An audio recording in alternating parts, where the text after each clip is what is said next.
The student lounge has been a hit with gamers that wish to spend their free time button mashing. While the facility has been very accommodating, certain rules must be retained to keep a school-friendly atmosphere. This has led some gamers to find a more open gaming experience elsewhere on campus.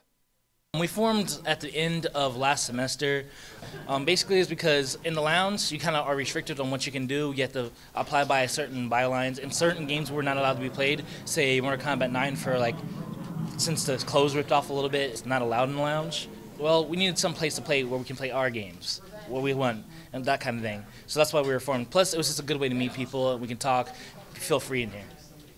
Members of the Fighting Game Club seem to all be in agreement. The club helps them participate in parts of gaming culture that the rules of the lounge hinder.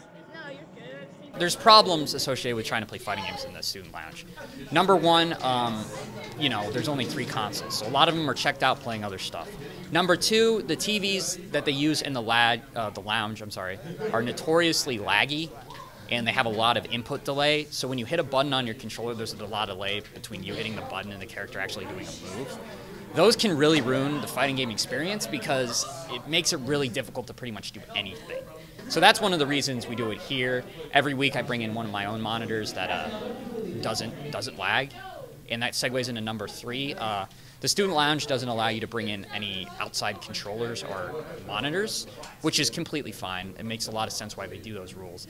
By making our own separate club, we have different liabilities, and people can bring their own things with the understanding that it's your responsibility to clean up after yourself and make sure that all your equipment is fine, it doesn't get damaged or stolen. It's been working out pretty well so far. The name of the club gives the impression that the club is limited to those that play fighting games. Club members indicate this is not the case.